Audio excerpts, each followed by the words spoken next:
Hello my dear students, welcome to today's class. I hope you all are safe and healthy. Yes my dear student, today we will discuss about our topic rocks and minerals. In this chapter we will discuss about physical characteristics of minerals and main minerals types.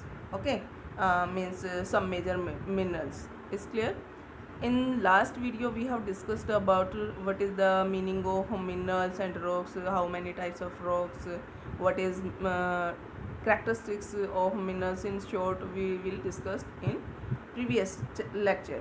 Now we discuss about in brief physical characteristics यानी कि minerals की physical characteristics क्या है. Then उसके बाद हम करेंगे major minerals. Is clear?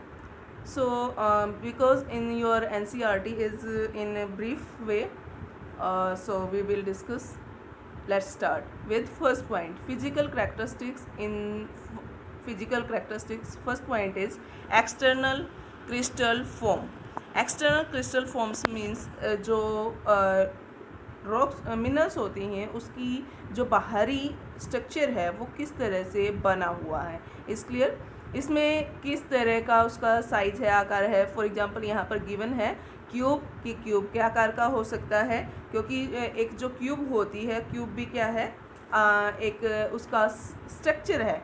Cube कैसी दिखती है, उसमें कितने फेसेस होते हैं, वो क्या है, उसका एक्सटर्नल फीचर है. यहाँ पर आप अपनी एनसीईआरटी में चेकआउट कर सकते हो. क्यूब गिवन है और ऑक्स्ट्राहेड्रन और हेक्साइंगल ये दिए हुए हैं. मीन्स जिसमें 6 फेसेज होते हैं, जिसमें 8 फेसेज होते हैं. क्यूब जो होती है, ठीक है, ये इसका क्या है, एक्सटर्नल क्रिस्टल फॉर्म है किसी भी मिनरल्स की. यानी कि बाहर से एक जो मिनरल्स है वो किस फॉर्म में बना हुआ है, उसका किस तरह का आकार है. सेकेंड इज जो सेकेंड गिवन है वो हमारा दिया है क्लेवेज.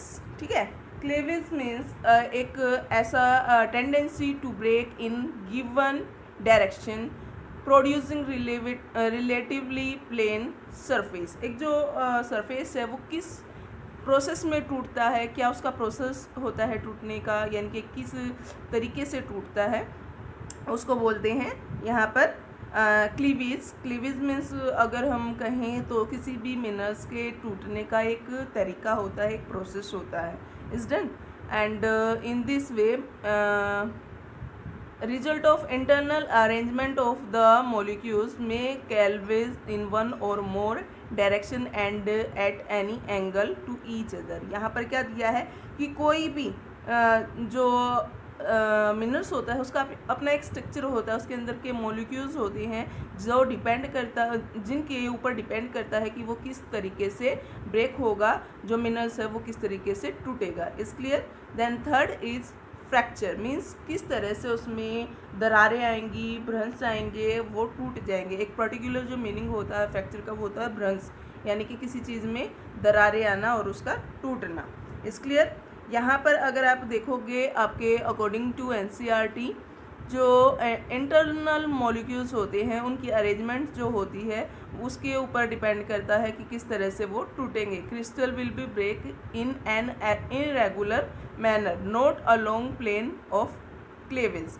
जैसे जो क्लेवेज होती है वो एक प्लेन सतह में टूटता है, बट जो हमारा फ्रैक्चर होता है वो उसका टूटने का तरीका अलग होता है.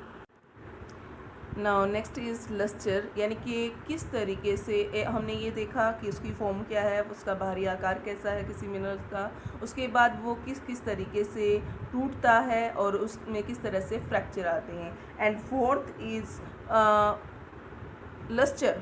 लस्चर मीन्स किसी भी जो कोई मिनरल्स होता है उसके अंदर किस तरह से एक साइन होती है, किस तरह से वो जो लाइट होती है उसको रिफ्लेक्ट करता है. Is clear?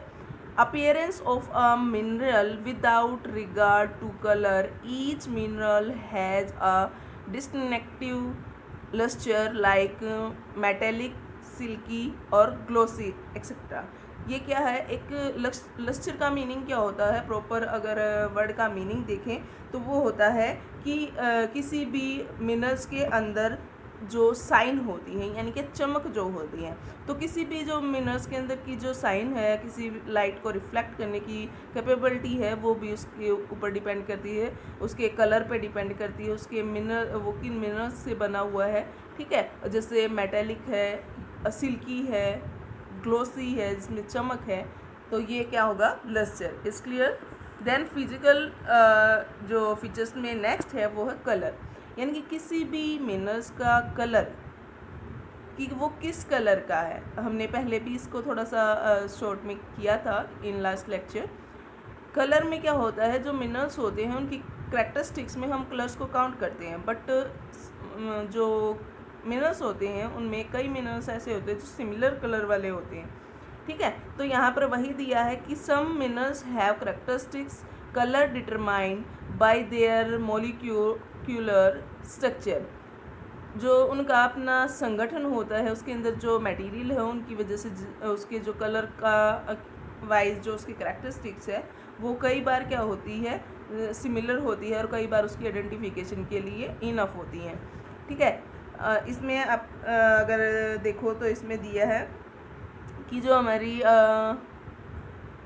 एग्जाम्पल दिया है, बिकॉज ऑफ इम्प्योरिटीज क्वार्टर में be white, green, red, yellow etcetera, यानी कि उसके अंदर किस तरह के मॉलिक्यूल्स हैं, किस तरह की उसके अंदर जो मिनरल्स के अंदर स्ट्रक्चर है वो किस तरह से बना हुआ है, उसके जो स्मॉल पार्टिकल्स हैं वो किस तरह के हैं, उन पे डिपेंड करता है, उनकी क्वालिटी पे डिपेंड करता है कि उसका कलर कैसा होगा। यहाँ पर एग्जांपल के लिए क्वार्टर का दिया है कि वो क्वार्टर वाइट है, ग्रीन है, रेड है, येलो है, वो डिपेंड करता है कि उसके अंदर जो क्वालिटी है वो किस तरह की है, हाई क्वालिटी का, लो क्वालिटी का है, मीडियम क्वालिटी का। Is clear. Then next is streak. Streak means यहाँ पर दिया है जो हमारे मिनरल्स होते हैं उसके अंदर एक स्ट्रिक होता है। स्ट्रिक का मतलब होता है कलर से, एक तो कलर होता है पर्टिकुलर कलर, लेकिन एक होता है रिफ्लेक्शन, यानी कि उसकी एक आभा आना, किसी कलर का हल्की सी हम ये कहें इस कलर जैसा लगना, यानी कि ये लाइक सन जो है साइनी है, तो हम क्या करते हैं वहाँ पर उसकी थोड़ी सी कंपैरेटिव चीज़ों से तुलना करते हैं कि ये इस जैसा है। ठीक है, एक तरह से हम सिमिलैरिटी शो करते हैं। Colours of the ground powder of any minerals, it may be the same colour as the mineral और मे डिफर। हो सकता है कि किसी मिनरल्स के पीसीज में जो मिनरल्स की रॉक्स हैं उसमें कलर का रिफ्लेक्शन अलग हो, लेकिन पाउडर होने के बाद हो सकता है सेम भी हो और अलग भी। तो ये इसमें आएगा स्ट्रिक में, और ये एक टेस्ट होता है जिसके बेसिस पे हम बाद में उसकी हार्डनेस को भी चेक आउट करते हैं कि मिनरल्स हार्ड है या सॉफ्ट है। ठीक है। Then next is transparency. किसी भी मिनरल्स के अंदर ट्रांसपेरेंसी की ट्रांसपेरेंसी कैसी है, इसमें 3 टाइप्स में हम डिवाइड कर सकते हैं ट्रांसपेरेंसी में। ट्रांसपेरेंट यानी कि जहाँ से light ray pass through so the object can be seen plainly. जो एक ऑब्जेक्ट है, ऑब्जेक्ट में से जो लाइट की वेव्स हैं वो निकल जाती हैं, जो लाइट की रे है वो गुजर जाएं और क्लियर पिक्चर उस ऑब्जेक्ट की सीधी शो हो। सेकंड थिंग क्या है, सेकंड में क्या आता है कि जो ट्रांसपेरेंसी है वहाँ पर ट्रांसल्यूसेंट, यहाँ पर क्या होगा, light ray pass through but will get diffuse so that object can not be seen obscure. यहाँ पर क्या है, एक लाइट जो है, लाइट की रे गुजर तो जाएगी ऑब्जेक्ट में से, लेकिन प्रॉपर जो है उसमें से ऑब्जेक्ट को क्लियरली हम सीन नहीं कर सकते, देख नहीं सकते। इस क्लियर, 2 हो गए। दोनों में से जो लाइट की रेज है वो निकल गई है, फर्स्ट में क्लियर सीन है, सेकंड में क्लियरली सीन नहीं है। देन थर्ड क्या कहता है, थर्ड में क्या है कि वो ऑब्जेक्ट ओपाक्यू है, जहाँ पर light will not pass at all. किसी भी कीमत पर किसी ऑब्जेक्ट से लाइट पास नहीं हो सकती, is third type. Is clear. तो ट्रांसपेरेंसी के बेसिस पे हम 3 कैटेगरीज में डिवाइड करते हैं। एक में से लाइट गुजर जाएगी और ऑब्जेक्ट भी क्लियर होगा। सेकंड जो होगा लाइट गुजर जाएगी बट ऑब्जेक्ट जो है वो क्लियरली सीन नहीं होगा। थर्ड होगा लाइट ही नहीं गुजरेगी और ऑब्जेक्ट भी सीन नहीं होगा। Is clear. Then next is structure, यानी कि एक मिनरल्स का स्ट्रक्चर क्या है, किस तरह से वो स्ट्रक्चर हुआ है, किस तरह से वो बना हुआ है, यानी कि वो उसका आकार क्या है। ठीक है। Particular arrangement of the individual crystals, fine, medium and course grind, यानी कि एक जो मिनरल्स है वो किस क्वालिटी का है। फाइन है, उसके पर्टिकुलर की जो उसके पार्ट्स जो होते हैं, ठीक है, उनकी अरेंजमेंट जो है वो किस तरह से इंडिविजुअली वो अच्छे से सेट हैं, बहुत अच्छी से अरेंजमेंट है, या उनकी जो क्रिस्टल है वो अप डाउन है, उनकी अंदर की जो स्ट्रक्चर है वो क्या है, उसके बेसिस पे भी हम इनको डिफाइन करते हैं। ये भी एक जो है करैक्टरिस्टिक्स होती है किसी मिनरल्स की।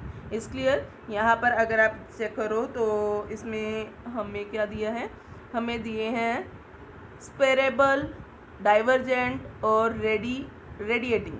ठीक है, ये 3। नेक्स्ट टॉपिक जो है हमारा जो पेंडिंग है, some major minerals and their characteristics. कौन कौन से मेजर मिनरल्स हैं और उनकी क्या करैक्टरिस्टिक्स है। According NCERT in this chapter in this book is not given but some books are having. So we start. First is feldspar, आपकी NCERT में गिवन है, आप वहाँ पे चेक कर सकते हो। फर्स्ट है फेल्ड्स्पर। फेल्ड्स्पर एक मिनरल्स है जिसके अंदर सिलिकॉन और ऑक्सीजन कॉमन एलिमेंट हैं, और इसके इन ऑल टाइप्स ऑफ फेल्ड्स्फेयर के अंदर और सोडियम और फेल्ड्स्फेयर के अंदर सिलिकॉन और ऑक्सीजन कॉमन एलिमेंट्स में काउंट होते हैं, और इसके अंदर पोटासियम, कैल्शियम, एल्यूमिनियम ये भी मिलते हैं। Are found in specific feldspar variety. Is clear. ये जो एक तरह से हम ये कह सकते हैं फेल्ड्स्फेयर की वैरायटीज़ हैं, जिसमें मेन ऑक्सीजन और सिलिकॉन में कॉमन एलिमेंट है। ये यहाँ पर आपका गिवन है। Half of the earth crust is composed of feldspar, जो अर्थ का क्रस्ट है उसका हाफ जो है किससे बना हुआ है, फेल्ड्स्पर से बना हुआ है। It has light cream to lemon pink colour, इसका जो कलर है वो क्रीम से एक हल्का पिंकिश कलर है इस मिनरल का। It is used in ceramic and glass making. ये क्या है, जो हमारे ग्लास मेकिंग इंडस्ट्रीज़ हैं, और सेरेमिक्स मीन्स जो हमारी चीनी मिट्टी के बर्तन होते हैं, सेरेमिक, उनमें यूज होता है। ठीक है, क्या, फेल्ड्स्पर। First is feldspar is complete. Second is quartz. It is one of the most important components of sand and granite. Sand और granite का ये important component है। It consists of silica. इसमें सिलिका होता है। It is a hard mineral virtually insoluble in water. ये hard होता है और जो पानी में बिल्कुल नहीं घुलता है। It is a hard mineral it is white और कलरलेस, या तो ये वाइट होता है कलर वाइज, या फिर इसमें कोई कलर नहीं होता है, कलरलेस होता है। And use in radio and radar, radio और रडार के अंदर ये यूज़ होता है। It is one of the most important component of granite, और ये ग्रेनाइट का एक मोस्ट इम्पोर्टेंट कंपोनेंट कहा जा सकता है, होता है, इसको आप ग्रेनाइट का कंपोनेंट कह सकते हो। Is quartz complete. Then next is pyroxene. Pyroxene is also a mineral. Pyroxene consists of calcium, aluminium, magnesium, iron and silica. Pyroxene form 10% of the earth crust. जो pyroxene है, pyroxene 10% of crust, जो earth का crust है उसका 10% उसमें क्या है, pyroxene है, और जिसके अंदर कैल्शियम, एल्यूमिनियम, मैग्नीशियम, आयरन और सिलिका ये उसके अंदर कंटेंट होते हैं। It is commonly found in meteoroids, जो मेट्रॉइड्स होती हैं उनके अंदर ये पाया जाता है। इट इज़ इन ग्रीन और ब्लैक कलर, या तो ये ग्रीन कलर में होता है, डार्क ग्रीन, या ब्लैक कलर में होता है। Is clear. Next is amphibole. Amphibole जो होता है मिनरल, इसको देखते हैं। एम्फीबोल के अंदर aluminium, calcium, silica, iron, magnesium are the major elements of amphiboles. They form 7% of the earth crust, और ये क्या करती हैं, अर्थ क्रस्ट का 7% फॉर्म करती हैं, यानी कि टोटल जो अर्थ क्रस्ट है उसका 7% क्या है, amphibole. It is in green और ब्लैक कलर, और ये ग्रीन और ब्लैक कलर की होती है, इसका जो कलर होता है कलर वाइज ग्रीन होती है या ब्लैक कलर में होती है, and is used in asbestos industry. Asbestos industry यानी कि जहाँ पर एक तरह से हम ये कह सकते हैं जो वेस्टेज होती है उनको यूज़ किया जाता है, ऐसी इंडस्ट्रीज़ में यूज़ होता है। Hornblende is another form of amphibole. Amphibole का जो अलग से एक हम एग्जाम्पल जो कह सकते हैं वो है हॉर्नब्लेडन। हॉर्नब्लेडन इसका एक इम्पोर्टेंट या अदर एलिमेंट्स या अदर इसकी फॉर्म है, किसकी, एम्फीबोल की। Is clear. Then next is mica. Mica is also a mineral. Mica it comprise of potassium, इसमें पोटासियम है, एल्यूमिनियम है, मैग्नीशियम, आयरन, सिलिका एक्सेट्रा, ये इन चीज़ों से फॉर्म अप होता है, इन मिनरल्स का कंपोजिशन इसके अंदर होता है। It forms 4% of the earth crust, जो अर्थ क्रस्ट है उसका 4% क्या है, mica. It is commonly found in igneous and metamorphic rocks. ये किस में कॉमनली किस में पाया जाता है, मेटामॉर्फिक रॉक्स में और इग्नियस रॉक्स में पाया जाता है। It is used in electrical instruments, और ये किस में यूज़ होता है, इलेक्ट्रिकल जो इंस्ट्रूमेंट होते हैं उसमें ये यूज होता है। नेक्स्ट इज़ ओलिविन जो है ये भी एक मिनरल्स है। ओलिविन के अंदर क्या है, magnesium, iron, silica are major elements of olivine. It is used in jewellery में यूज होता है। It is usually a greenish crystal often found in basaltic rock. Basaltic rock में पाया जाता है, ग्रीन कलर का एक क्रिस्टल टाइप होता है। Beside these main minerals other minerals like chloride, calcite, magnetite, hematite, bauxite and barite are also present in some quantities in the rocks. और ये इन मेन मिनरल्स के साथ साथ ये भी कुछ मिनरल्स हैं जो अर्थ के क्रस्ट को फॉर्म करने में हेल्प करते हैं, यानी कि रॉक्स के अंदर मिलते हैं। इस I hope you all are clear. If you have any doubt you can comment in comment section. Thanks to all and have a good day.